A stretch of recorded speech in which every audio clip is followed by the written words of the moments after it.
बसून घ्या. सन्मान्य मंत्री महोदय, शासनाला जर प्रथमदर्शनीय दिसून आलेलं आहे की अनियमितता आहे, तर कोर्टाची कुठची या संदर्भात स्टे ऑर्डर नसेल तर त्याला ब्लॅकलिस्ट करण्यासंदर्भातली कारवाई करणं शासनाकडनं अपेक्षित होतं. त्यामुळे या संदर्भात शासनाने उचित पावलं उचलून जर का प्रथमदर्शनीय दिसून येत असेल की अनियमितता आहे तर निश्चितपणे ब्लॅकलिस्ट यापूर्वी अनेक प्रकरणात केलं गेलेलं आहे. शासनाने त्या संदर्भात विचार करावा.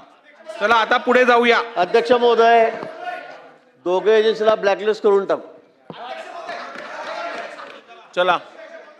अध्यक्ष महोदय, बघा मंत्री महोदय, आपण 2025 ला गुन्हा दाखल केला, बरोबर आहे मंत्री महोदय? 2025 ला गुन्हा दाखल केला.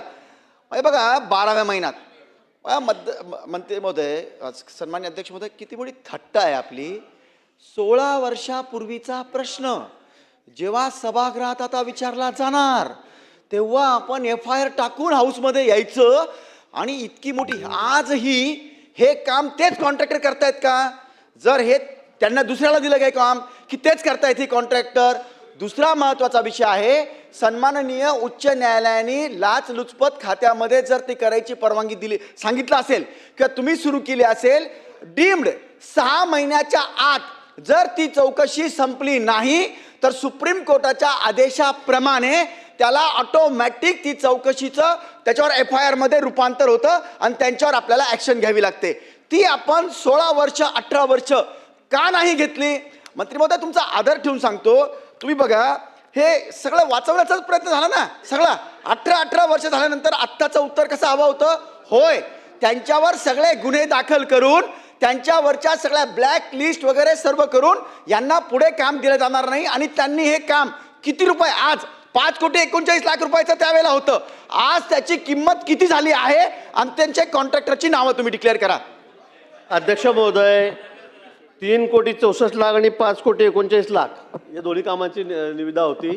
ते काम त्यांनी घेतलं, त्यावेळेला खोटं सर्टिफिकेट हे खरं आहे, पण ते काम लगेच त्यांनी पूर्ण केलं. त्याला काही आता अजून ते काम सुरू आहे, ते काही त्याची किंमत वाढली, एस्केलेशन आपण देतो असं नाही, ते लगेच त्यांनी वर्षभर पूर्ण केलेलं आहे. पण नंतर कोणा लक्षात आलं की सर्टिफिकेट बोगस दिलं आहे म्हणून त्याच्यावर त्यांनी तक्रार केली, त्याची चौकशी झाली आणि या संदर्भामध्ये FIR दाखल झालेला आहे. ACBने चौकशी केलेली आहे आणि हा विषय तर न्यायप्रविष्ट आहे. पण आता आपण मागणी केल्याप्रमाणे त्यांना ब्लॅकलिस्ट आपण केलेलं आहे. अध्यक्ष महोदय, बघा हे प्रकरण जे समोर आलं ते त्याचा कालावधी वगैरे सगळं विसरते. तुम्ही एक मिनिट, तुम्ही कंत्राटदारांना ब्लॅकलिस्ट केलं, हे तपासण्याचं काम ज्या अधिकाऱ्यांच्याकडे आहे त्याच्यावर काय कारवाई झाली की नाही? ज्यांनी हे बोगस प्रमाणपत्र, हे एकच नाही आहे, तुम्ही जर एक पथक नेमलं ना तर यातले निम्मे कंत्राटदार अर्धे वर्ष जलात राहतील. एवढं या इरिगेशनमधले कंत्राटदार आणि अधिकाऱ्यांच्या संगनमताने हा काम सुरू असतो. बोगस बीजी देणं, बोगस प्रमाणपत्र देणं, त्याचं बीट कॅपॅसिटी वाढवून घेणं, हे अनेक प्रकार त्यामध्ये आहेत. त्याच्यावर मला भाई, पण मला एवढाच प्रश्न आहे, आपल्या माध्यमातून आपण सूचना केल्या कंत्राटदारांना ब्लॅकलिस्ट करायच्या, पण हे सगळे स्वीकारणारे जे अधिकारी आहेत त्यांच्यावर आपण काय कारवाई करणार? ते दोषी आहेत की नाही याचं उत्तर आम्हाला अपेक्षित आहे. अध्यक्ष महोदय, त्यांनी 1 कोटीच्या वर कामं केलेली आहेत, 2 कोटीच्या असे जर सर्टिफिकेट द्यावं लागतं, कामाची निविदा बघून ते असतं आणि त्यावेळेला त्यांनी बोगस बनावट सर्टिफिकेट दिलेलं आहे. त्याच्यामध्ये अधिकाऱ्यांना म्हणजे जेवढी तक्रार केल्यावरच ते कळालेलं आहे, ते तपासूनच घेतात. पण आजकाल महाभाग असे निघालेले आहेत की ते घरी सर्टिफिकेट तयार करतात, तेच शिक्के तयार करतात, तेच सह्या करतात, असे बहादर आहेत. आपल्याला कल्पना आहे सगळ्या गोष्टीची, आपण इतके वर्ष आपण राजकारणात आहोत आणि म्हणून याची सगळी चौकशी झालेली आहे. हे बोगस आहे, लगेच सिद्ध झालेलं आहे. ACBने FIR दाखल केलेला आहे. आता हा विषय न्यायप्रविष्ट आहे, न्यायालयात ते गेलेले, त्यामुळे न्यायप्रविष्ट पुढे जाऊया. आता काय राहिलंय? जिल्ह्यातला प्रश्न आहे. अध्यक्ष महोदय, धन्यवाद अध्यक्ष महोदय. अध्यक्ष महोदय, हा प्रश्न मूळतः आमच्या जिल्ह्याचा आहे. आमच्या जिल्ह्याचा प्रश्न आहे. जिल्ह्यातले ठेकेदार कसे आहे हे आम्हाला माहीत आहे.